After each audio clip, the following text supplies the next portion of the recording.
Shall we start? I'm asking my colleagues if we can start. I think we have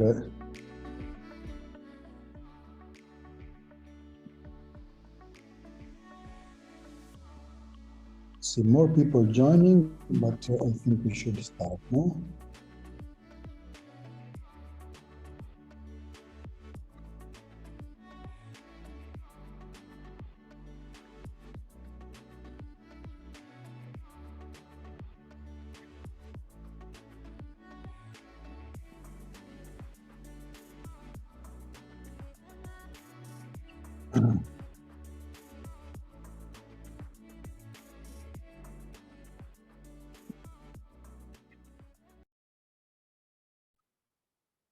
Yes, time has come. So, welcome everybody. Good afternoon, and I think also good evening. I see somebody from Singapore, so we are really getting global. I see in the chat. Welcome to this webinar organized by the European Training Foundation and specifically by our community of innovative educators. This webinar, normally we organize more or less one webinar per month. This month, we are going to celebrate what we call the New Learning Event, which is, I will show you in a moment, it's an event where we plan to select the winners of our yearly competition on innovative teaching and learning. So this very webinar of today is a preparatory webinar to this event. So it's great to see at the moment more than 60 people. I also see among the participants some known names, even some of the finalists of our competition. So it's great to see you there. Now, let me quickly go through the agenda. So we're going to be together for 1 hour. I will briefly, first of all, introduce to you what happened since this summer in terms of the new learning call that the European Training Foundation has launched this last June. And then with my colleague Roberto, we will go through the 10 finalists of this award, to then leave the floor to 3 of the jurors of the international jury for some reflections on how to support teaching and learning innovation and what they have learned by reading and assessing the different innovative practices that we received.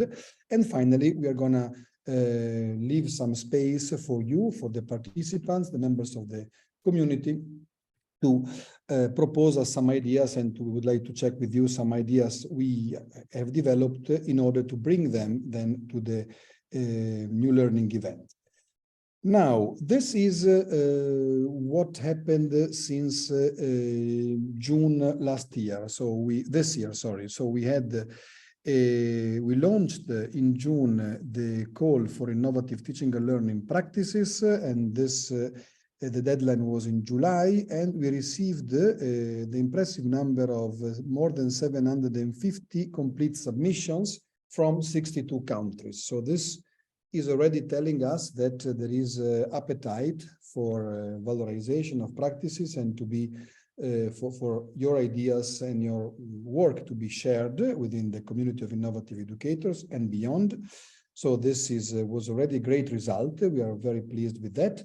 Then for a few months, we have been working hard to screen all the submissions to select a large bunch of the most innovative ones. We have very detailed rubrics. I won't go now in detail on this. What is important to know is that we have selected members of an international jury. 3 of us are with us today and we will speak in a moment. And we have come up with 10 finalists, 10 pre-winners, let's say, that have been selected, have been engaged, and will come to Torino for in a few weeks, in a couple of weeks at the end of November for the New Learning event. And apart from the 10 finalists who will compete for the 3 winners, winning places, we also have 2 special mentions that are one on extra-European practices and one on collaboration projects. This is because actually we received not only a lot of practices from educators, from individual educators or teams of educators, but also many practices from outside Europe and many practices from international projects. So in order to valorize and award these many submissions, we decided to have these 2 special mentions. Now, all the practices that were received are being contacted now to be included in a database that we are preparing, and we will be launching next year to facilitate the sharing of these practices, which is at the end of the day the objective of all of this. And then we will keep on working next year by clustering these practices and working specifically on themes.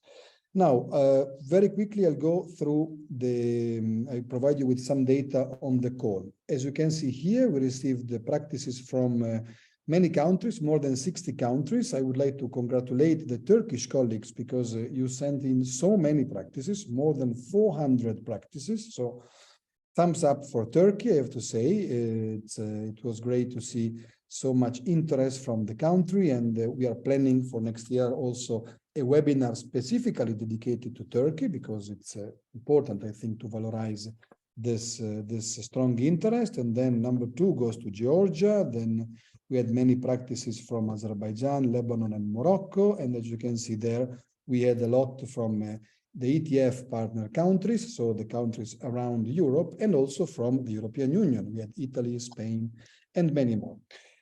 So this is where the practices come from. This is who submitted the practices. As you can see there, the great majority was submitted by educators, meaning teachers, trainers, mentors, people with an education role, but also a number of them by education managers, meaning that schools and training centers were also heavily involved. Then we had civil society representatives, we had companies, we had experts, so a rather large group of let's say, submitters in terms of categories. Interestingly, the majority of the practices, and this is maybe due to the COVID impact, is taking place in hybrid settings. So I think this data, this information is telling us very, very visually how things are changing when it comes to innovative teaching and learning. So as you can see there, almost half of them were self-defined as happening in hybrid settings. And if you look at the sectors, I think this is quite in line with the mission of the European Training Foundation. We got a lot of practices from vocational training, continuous learning, then secondary education, professional development, very important. Some specifically were on teachers' professional development, and so on and so forth. So a very broad set of education and training sector. This is also providing some richness. And finally, a few keywords. This is just the biggest, the keyword, the most it appears in the practice innovative areas. As you can see there, we have personalization, we have differentiation, we have inclusion, we have 21st century skills, green.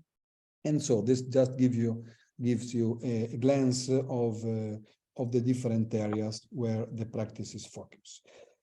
Now, important, very important, the practices will be, the 3 winning practices will be selected in 2 ways. 2 of them will be selected in Torino by our international jury, who will come here, will listen face-to-face to the presentations of the practitioners, the submitters will be asking questions and will select 2 practices. But one specific practice will be winning based on the votes of the community. So we have prepared a very, I think, nice page where all the 10 finalists are presented with specific articles. We have run interviews with all the 10 finalists. And so by clicking on that page, and we will also put it later in the chat, you can vote for your favorite practice. So not only vote for your favorite practice, but please help us also in spreading the news. I think we just reached 7,000, if I remember well, 7,200 votes. So it's also a big number. I think this is also showing the interest about the practice. I'm going to show again this slide at the end of the webinar, but for the moment, please note that you and also all the fellow members of the community are welcome to vote and to let us know which is your favorite practice. In the meantime, please keep on using the chat both to introduce yourself and also to ask questions if you have any, because now I think the most interesting session starts because for the first time ever, we are going to present to you the 10 practices. We are going to do this very quickly. Of course, we don't have a lot of time. You will hear from us, not from the voices of the practitioners. Of course, we will try to be as neutral as possible. We don't want, of course, to have any preference about the different practices. You can see there the faces of the submitters of the practices. I know some of them are also in this webinar, so we hope we selected the right picture. You can see the name of the title of the practices and the countries they are representing, they're coming from.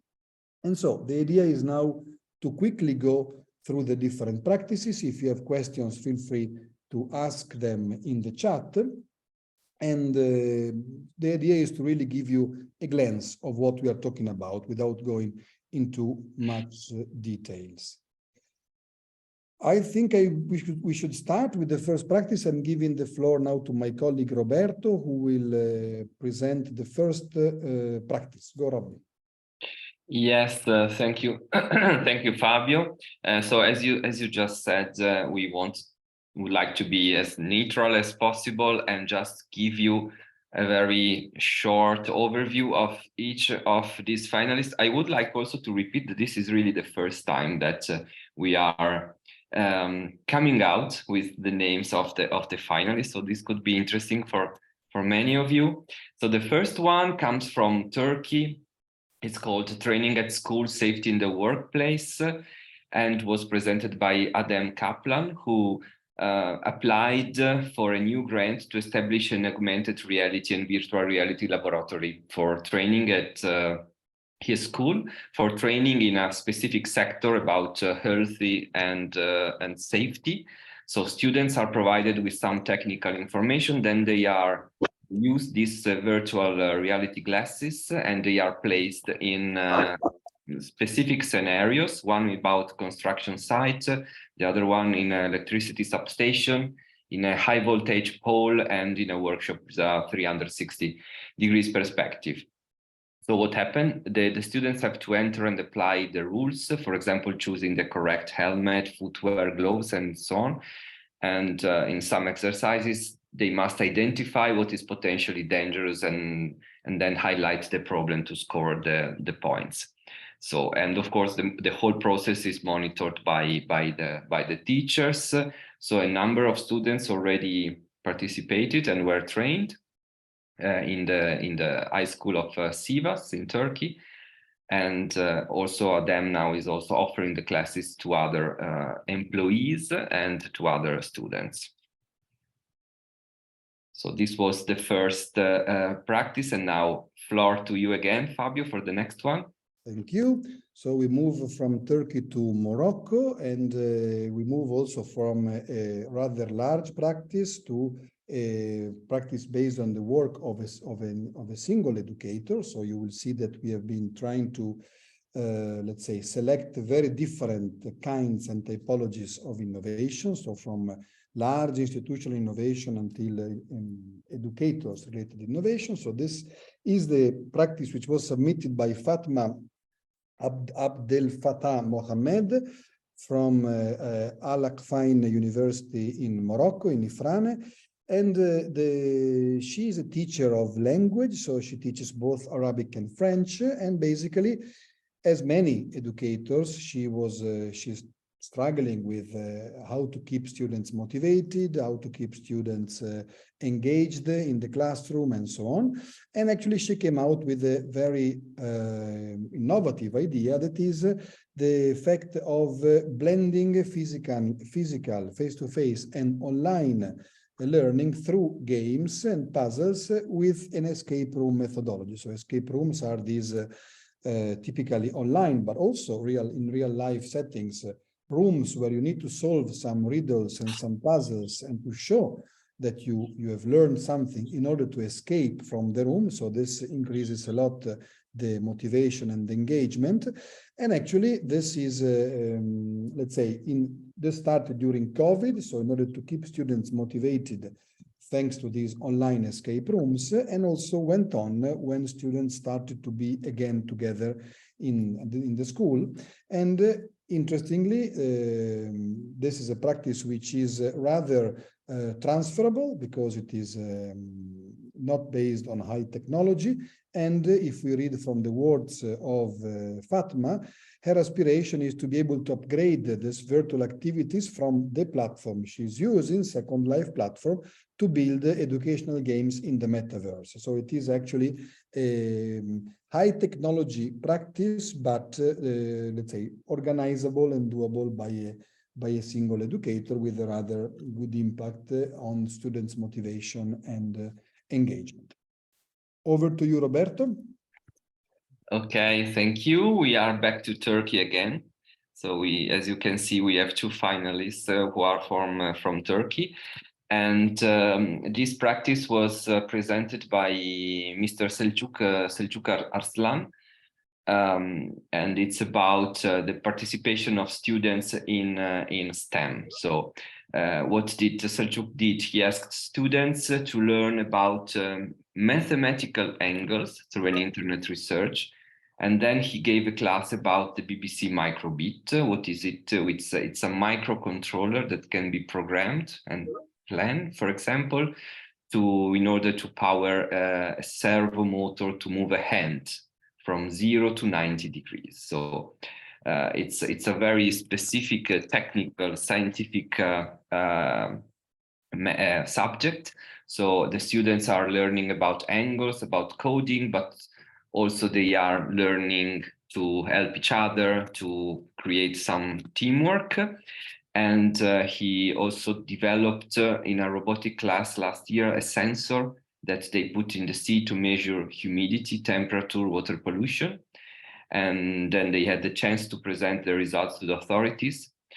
And now Selçuk is trying to expand this workshop to other school departments and other sectors, such as agriculture, manufacturing, and printing. And there's another aspect that not only Turkish students were involved, but also refugees that had the chance to learn about these matters that I just mentioned. Once again, demonstrating a good teamwork and good synergies. Over to you, Fabio. Thank you. So we stay actually in the Maghreb with the practice, well, with respect to Morocco, what I was before, with the practice from Tunisia. This is Mrs. Hadia Mehri Selami from the Institut Supérieur de Gestion of Tunis in Tunisia. And actually, the starting point is quite similar with respect to the previous practice from Morocco, and it deals the main challenge, which is actually a very transversal challenge that we found in a great number of the 750 practice that we received, is students' motivation and students' engagement.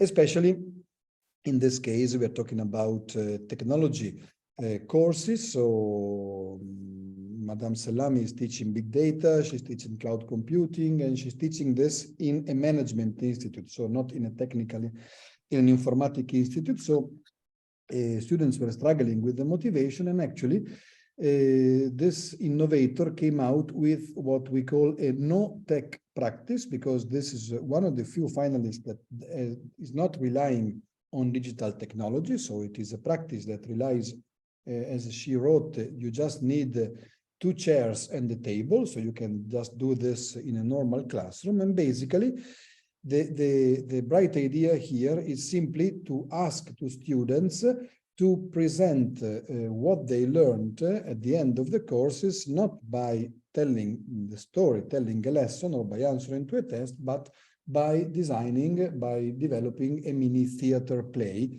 and or, this is a novelty from the practice, also a song. Now, in putting this artistic side in the way students are presenting and assessed, actually, is, of course, contributing a lot, not only to the soft skills of students, so presentation skills, but also to the motivation of the students and to improve the atmosphere in the classroom. And interestingly, this practice has actually has been evaluated in terms of impact on the students, and it seems that 70% have had an improvement in their academic achievement, and the great majority said it should be repeated in the future. So again, this is a rather simple practice, but high impact practice and highly replicable. So this was practice number 4. Now we move to Serbia.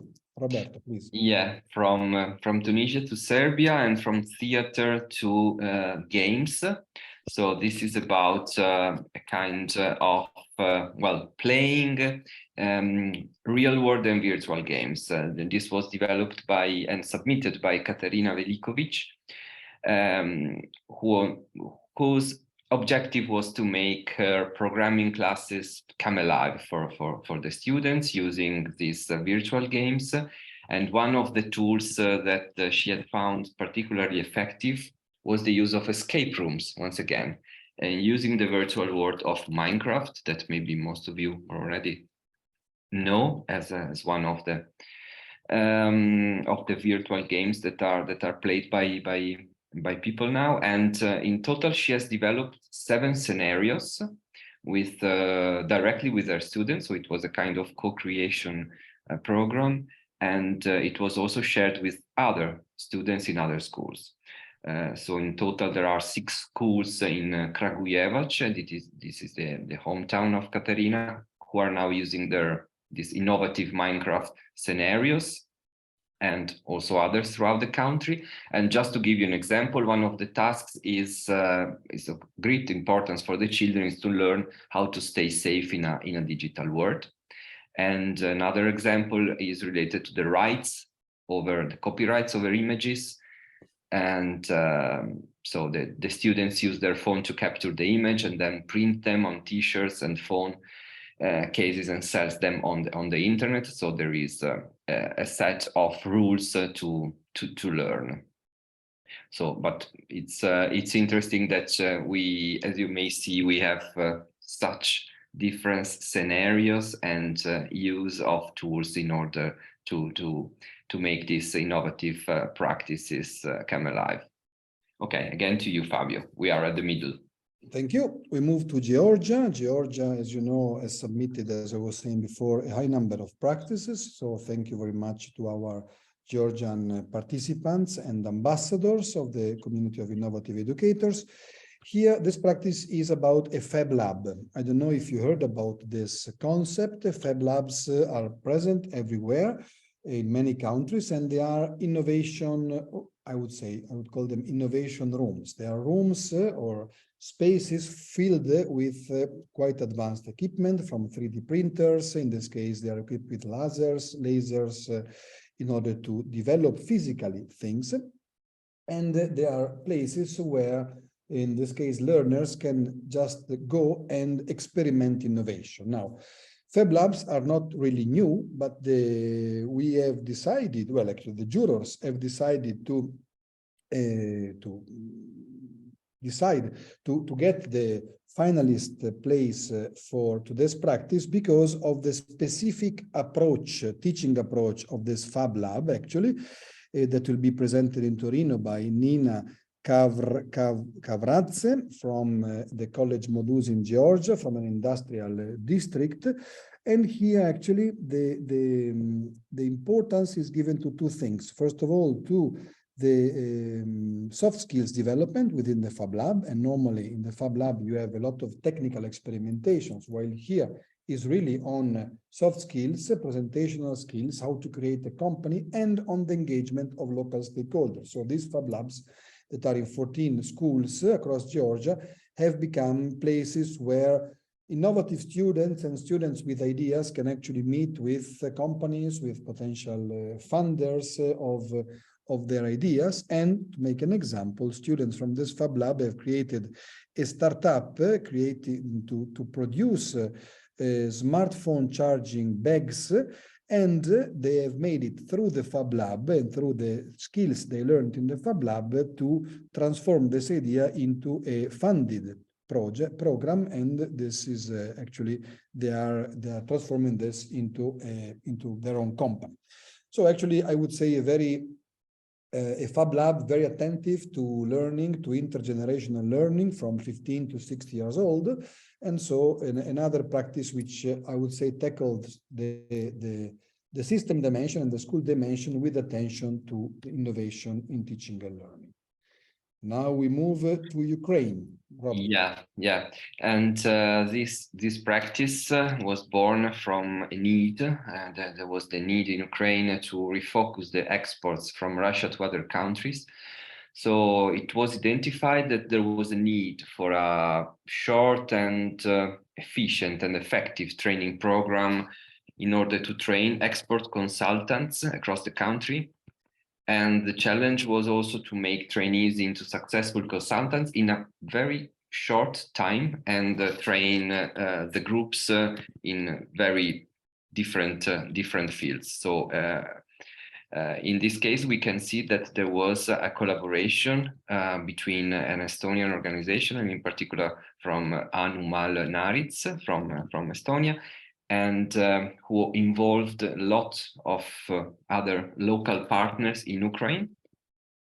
And they developed a specific program in 10 regions in Ukraine, actually, with a small group of participants that were working with local companies for 1 month, and especially in a sector that was outside their area of expertise.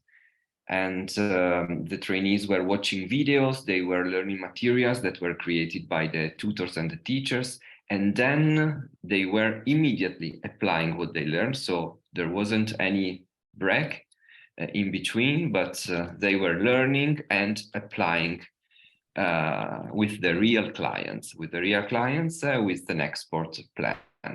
And this approach was also including some gamification, and the different groups that were meeting to share expertise and learning. So it was a mix of different methodologies, and it was applied and piloted in a very wide range of regions in Ukraine. Thank you very much. Before moving to the next practice, let me tell you, if you want to ask questions or comments, please use the chat. Then in the last session of this webinar, we're going to give you the floor also if you want to say something, but for now, please use the chat. Now, this practice is about teaching English for specific purposes to teachers. So we are talking about pre-service teachers training. And this practice comes from Kazakhstan, and it comes from the idea of Yulia Mishensko. And actually, here, the idea is rather simple, but was developed in a very, I would say, innovative way, an inspiring way. Basically, here, teachers who are being trained to become teachers are collaboratively producing online products, online resources in English, and they are sharing these, but they're not sharing this for free. They're sharing this through an e-currency that it was invented by this project, by this initiative. And so basically, this makes it, gives them a specific value. So to make sure that the best or the mostly used, the mostly valued resources that are co-produced by teachers are actually, let's say, valued more than the others. There is a specific focus on vulnerable learners here, and another focus on using the time and the energy of trainees also to multiply with their future students the impact of the project. So I think it's a sort of a multi-level way to reach a broader impact, and which also again mixes pretty nicely technology with innovative pedagogies and let's say digital content co-production. And in this case also here you have the words by Julia saying that in the long run she dreams of opening her own educational platform or educational technology center. So again, it's a practice by a single educator, but which is already reaching, let's say, it has already a possible future. So we will see during the Torino event if or whether this practice can be helped to grow further. All from Kazakhstan, we now move to Bosnia. Okay, this practice is called Zoom Youth Unemployment. It comes from Bosnia and Herzegovina, and it was developed by Ranko Markuš, and who is a teacher. And he wanted to focus on the need of improving attitudes and mindsets with young people about work, and in order to teach them a wide range of job-seeking skills. So it's about finding an employment, more or less. And they decided to focus on the topic of career counseling because they realized that the public employment service was sometimes lacking in several aspects. So they need to fill these gaps, especially for young people and especially for some areas of their region. So how does Zoom Youth Employment work? In two ways, mainly. The first one is the methodology. So the idea is to change the mindset, help young people to see the human perspective, motivate them through real stories. And the second one is to help young people to build the practical skills that they need to get the job, actually. And one of the main aspects of this practice has to do with the collaboration that they created with the film festival called Pravo Ljudski, that means a real human. And so the project team developed the topic of the festival. So it was related to employment and social policy issues. And they picked some of the real stories and scenes from a French documentary called Les Règles du Jeu, the rules of the game. And that is about some disadvantaged French youngsters in their journey into work. So they used this as a stimulus for developing the learning materials. So it's about once again, the employment and seeking for employment. Okay. Okay, we move to the last but not least practice coming from Israel. It was submitted by Rafaela Ballas from Amal High Tech Peres School in Tel Aviv. The practice is called Sel Aviv, and as the name says, deals with mobile learning and with the use of mobile phones also for tourism. So imagine, in this case, students are co-developing itineraries for tourists in Tel Aviv to explore places of interest, not only in terms of tourism, but also in terms of historical heritage, in terms of history, in terms of culture and different facets of tourism. It is a practice which is combining the, let's say, location-based learning and location-based development of digital content with a strong community feeling, because of course communities in this case are involved in the development of the resources, and with flexible learning. Let's say it's, and of course, mixing again soft skills with technological skills to be able to develop these contents online, and everything that is produced through this project, through this work, is available online, openly available in a sort of touristical platform. So students also see that what they do, let's say, is immediately available for the external world, and this is further motivating them and also contributing to a sort of an authentic assessment of their work.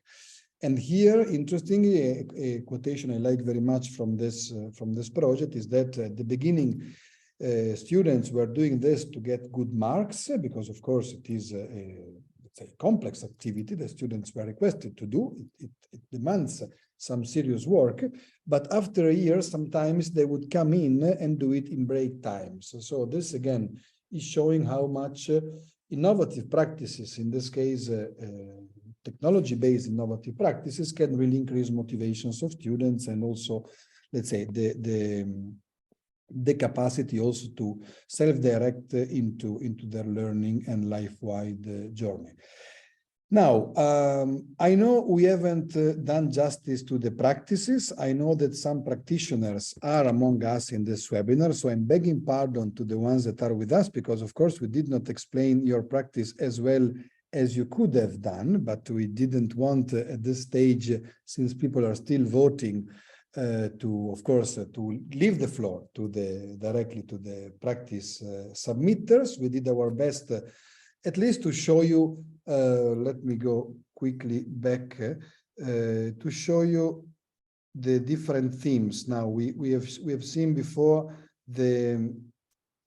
Let me see you here. Yes, we just wanted to have a group picture of the different innovators. Actually, here the focus is really on the individual innovators, on the schools of these educators, or on the ecosystems in some cases of these educators. And as you have seen, we are talking about in many cases a lot of different innovation dimensions. But actually, while I just remind you that you can still vote, so and this is going to be also the last slide, I would like to reply before giving the floor to the jury members for some reflections on these practices. And in the meantime, I'm going on so you can see again the beauty of all these innovations and how different they are. I would like to, before giving the floor, yes, to the jury members that you can see here, to reply to a question by Ahmed, saying that there were no representatives from Africa, especially from West Africa. So to tell you the truth, at the beginning, we wanted to keep the competition limited to the countries with which the ETF, the European Training Foundation, works, that are the countries around Europe. But when we started the competition, we said, okay, let's leave it open and let's see what we get. And we got actually a very high number of submissions from West Africa, from Brazil, from countries which are close to our countries, such as Iran. We had a lot of submissions from Iran, from Southeast Asia, and so on. So we decided to include these, but not to have them competing in this, let's say, competition, the main competition, but to provide a special prize, a special mention that will be announced on the 29th of November in the Torino event and through web streaming. So it might be that this special mention will go to a practice from West Africa. Stay tuned, dear Ahmed, that will be the best. Now, answering to Mattia, the Torino event will not be open to the public because unfortunately we cannot get many people here in our premises, but we will have 2 moments open to the public through the web. One will be a panel we're going to have on the 28th of November, where we are going to discuss about how to support teaching and learning innovation with international organizations such as UNESCO, ILO, CEDEFOP, the European Commission, and us, and the ETF. And the second will be the award ceremony on the 29th afternoon, where we are going to announce, and this will be also web streamed, where we are going to announce the winners of this competition and the special mentions and everything. Since you have registered to this webinar, you will receive a message with all the details on how to connect with this to this event. So make sure to stay tuned, and of course, not only to vote, but to follow us and to follow the awarding ceremony. I'll stop here. I give the word to the jurors for some comment. Roberto, please. Okay, so as you said at the beginning, we are so lucky that we have 3 of the jurors who were going through the practices, and they were evaluating and analyzing all of them, following a set of let's say assessment criteria that we have shared with them at the beginning. So we have 3 of them here, and I would like to start this very quick roundtable, also because I'm afraid that we are 20 minutes late, and with a very wide and introductory question. It's a very general question about the general opinion that they had about the practices, and if there is something in particular that they would like to point out. So who would like to start? Well, shall I start? Yeah, please. Okay, so I was a bit worried when I took on the task of helping to judge these submissions, because there were so many of them, and I thought it was going to be a terrible job. In the event, it didn't seem like that at all, because there were so many good ideas, there was so much variety, so much creativity, that I really found it very refreshing and stimulating. I mean, my personal takeaway is the kind of personal contribution of the innovative educators. Not so much that a lot of the ideas were astonishingly new, not so much that I never seen anything like that before, but their capacity to take a new method or to take a approach and to make it their own, and to make it fit with their situation, the challenges that they were facing, their learners, their curriculum. So I'm struck by the sense in which innovation is about taking on something and making it fit and combining it other things in tailoring it to the needs that you and your learners have. Thank you. Okay, thank you very much, Julian. Can I? Yeah, please. Okay. I also was a little bit worried at the beginning. What will be the process and how long it will take, and what will be the practices that we will be reviewing. But I also had very good experience with that, and I was really surprised with the different ideas and nice approaches to some problems that, of course, we cannot think of everything, and one person cannot think of all the solutions. But when you review, when you read the ideas of the others, I think that every one of us, every teacher, can have some takeaway and can use some of their ideas, maybe take one and adapt, or maybe combine the ideas of the others. But I think that they can be very useful. One thing that also was very interesting for me, that of course the practices were made to be implemented in schools, and of course their target was achieving learning outcomes, but I think almost all of them were also having kind of, let's say, side effects. All of them were targeting soft skills of students, and they were developing their teamwork abilities, their collaborative skills, their research skills, critical thinking, and things that are very important in everyday's world, because no one can work as a person, as an individual. All our students will continue working as members of teams. So with all their knowledge, they are really required to have these soft skills also developed. And these practices are also doing that. Okay, thank you. This is an interesting point. This is something that maybe we can talk also in the Torino event, and it would be a subject for discussion. And Merab, what's your general opinion? Hello. Hi, everyone. First of all, it was an honor. I would also agree that there was quite a long list of the projects to evaluate, but it was a pleasant experience, surprisingly. The quality of the projects presented to us.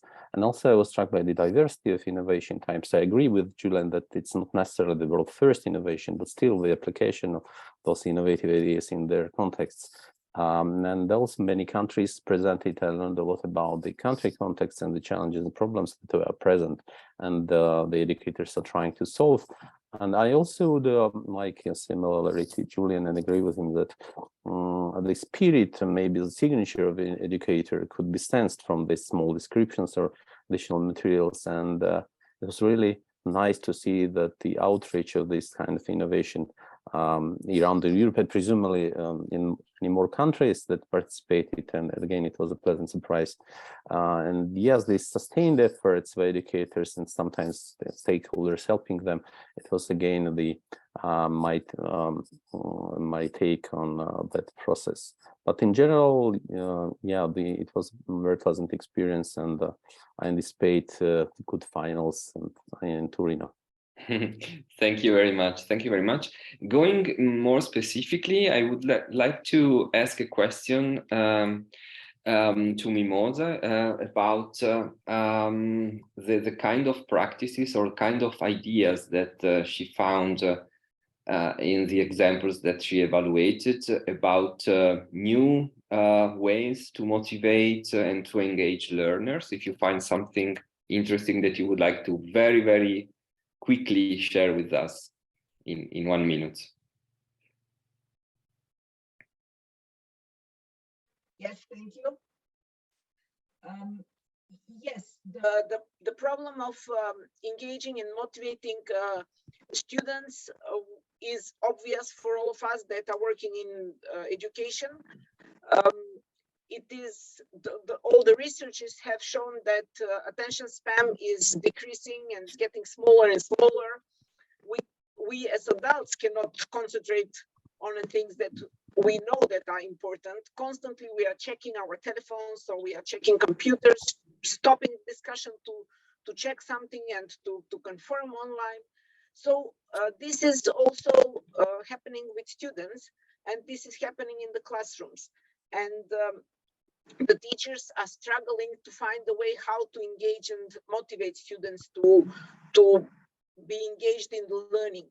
And yes, a lot of practices were actually targeting this, and there were a lot of different examples and approaches, and it can help a lot because we should be aware that, as one of my students some years ago told me, not that I don't want to learn, but the way that we are taught in school is not interesting. So it is not that the students don't want to learn, but we need to change approaches. And luckily, there are approaches. Some of the approaches that were presented in practices are using the technology a lot, but some are completely without the technology and they still work. The things that can be, for example, mentioned and appeared in several of the practices were possibilities of gamification. Gamification is including game-like elements that exist in games in a non-game like education environment. And that can be including some getting points, some ranking levels and progressing from one level to another after achieving some task, some rewards or some prizes. So these things can, the good thing here is that the gamification can be implemented with the technology, but also it can be implemented completely without technology. And there were different examples like that. Another thing that was also reappearing several times is with the use of technology, the students are more motivated from the experience of the teachers, are more motivated when we have possibilities to use augmented reality or virtual reality or extended reality. And we saw that one of the 10 selected practices has that VR example. Another thing that was also appearing was about virtual escape rooms. There were several examples like that, and we saw one of them today presented. So the good thing is that we have different approaches, different ways, and we have chances to engage our students, and they can be motivated. Yeah, that's a relief. That's a relief. Yes. That's a good news. Thank you very much. Sorry for interrupting. We are really running out of time, so I will ask Julian, unfortunately, to be very quick, and I would ask you, Julian, if you if you identified what are the main challenges that the practices were trying to answer, the main needs. I think the point here is not to list all the different challenges. I think the point here is to recognize how important it is that innovation in education is responding to a challenge. I think that's perhaps one of the main characteristics of innovation when you step back and have a look. It's not always so much there's something new going on, it's the way in which teachers are seeing their job not as teaching a given curriculum, not as transmitting something which needs to be transmitted, but rather as finding a pedagogy, finding educational tools which will help them solve a problem, which will meet a challenge. Be it a social problem, such as aging, be it an environmental problem, being it a threat to normal practice. It's the transformation of teaching in response to a challenge. And I think the challenges are various, but I think very often that's what's driving and that's what's making it important for education. Yeah. We got the point. Yeah, perfect. Thank you very much. And very quickly, sorry, Merab, for that, but can you tell us in 1 minute what are a couple of... Actually, Mimosa has mentioned something that I was going to talk about, and I'll repeat. Again, it was not kind of innovation you will find in Gartner's, this hyped innovation curve or any other, but it's more on a methodological side, and I would say that it was innovative for their context and regions, probably. It was on a smaller scale in their classroom or in their school. It was blending different kind of innovation in a new way. This was very interesting. And I also would like to emphasize this virtual reality or augmented reality, which is kind of considered now the top-notch technology innovation. And it's very interesting to see how the real educators are trying to use those methods. Of course, there were some usual suspects like robotics and 3D printing in STEM projects and Minecraft, which I like also. Even amateur radio was used. So it was quite a big blend. And I also like the gamification, especially like cryptocurrency thing. I like the even more this escape room approach, which is present in the finalists, and it's really brings motivation, fun, engagement of the students, and also for the educators, I suspect. Thank you so much, Merab, also for being so concrete in your in your comments. And of course, when we talk about innovation, we should also define what innovation is, and so your comment opens to a very wide possible discussion, but we will leave it for another time. But it's right that sometimes practice could be innovative in one place or less innovative in another one, so we have to take into consideration. So thank you so much for being here, and thank you so much for answering our questions. And I think, Fabio, we still can have some more minutes for the last session. Yes. Actually, we went a bit beyond time, but I think it was for a good reason. I mean, it was good to listen from the jurors' words, actually the beauty of this, the diversity of this, and actually the responsiveness of these practices to not so much to the need to innovate, but to real societal needs. I liked very much this comment by Julian, and also all the reflections. Now, we don't have a lot of time, but we just would like to squeeze your brains on one question that actually is the question that we will work with in the Torino event and also during next year, because we have seen with the call for innovative teaching and learning practices that a lot of innovations exists, a lot of let's say educators, teachers, trainers that are actually daring to innovate. We all know educators are busy. In many cases, the ecosystems are not so responsive to innovative ideas, but we know that those innovations are there. And now, thanks to the call, we know who these innovators are. Of course, this is just a minority, but we have them, we fish them. Now, the big challenge is now when we find an innovation that is really that is answering to a societal problem, and where, as we have seen in some quotations, the innovator is willing to share and to multiply and to scale up. How could we support the mainstream and the scaling up of teaching and learning innovation? Now, we've come up with 5 points, and we would like to check your opinion on this, and then I think we can be happy and bring the discussion to Torino. So I think we have a Mentimeter link for you, so you can rank these five strategies. I don't know if you can put the Mentimeter, yes, in the chat. So please click in the chat. You can see a link to a Mentimeter.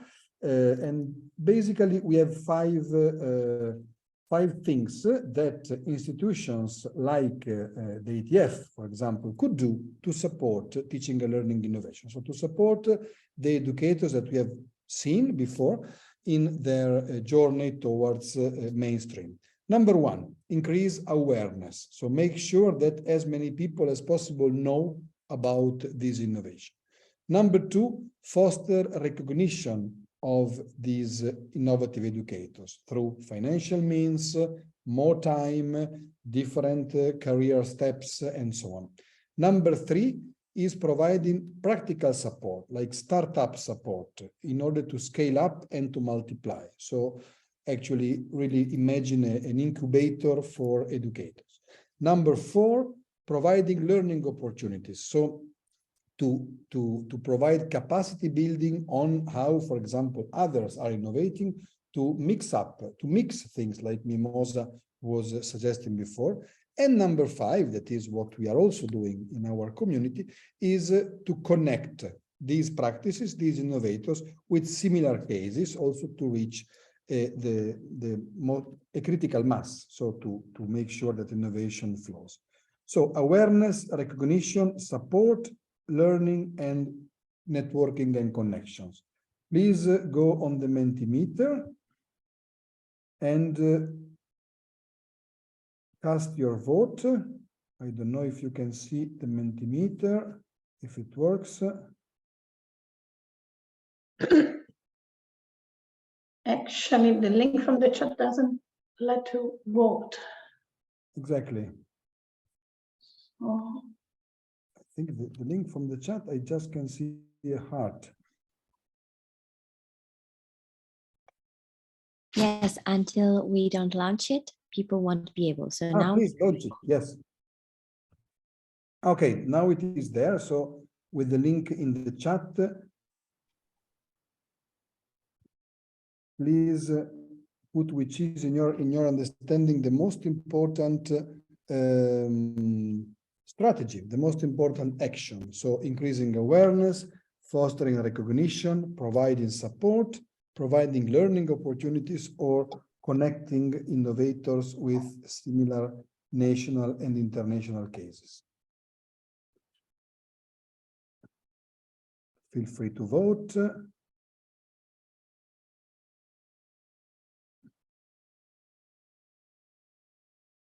Okay, I see people are voting, so it means the system is working. Yes, feel free to vote again. And remember this, we are going to bring these results, this ranking. Of course, these are all important dimensions. It was just to pick your favorite one to the Torino event to discuss this not only with the ETF crew and experts, but also with other organizations which are working globally and internationally to support innovative teaching and learning. It seems that the practical support is getting the highest number of voting. Please keep on voting. I see.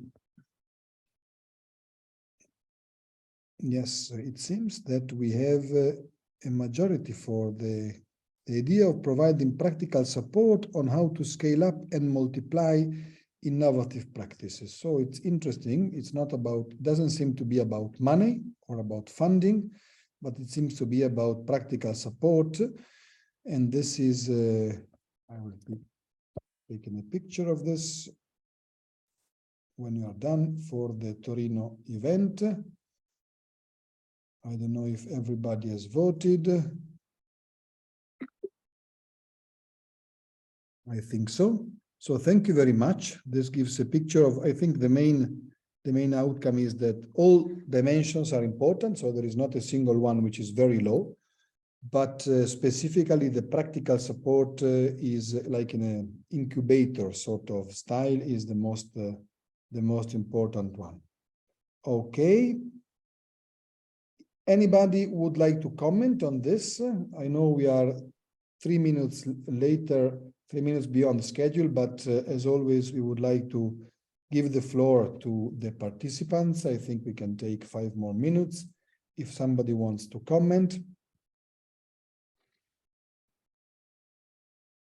I'm leaving you the floor.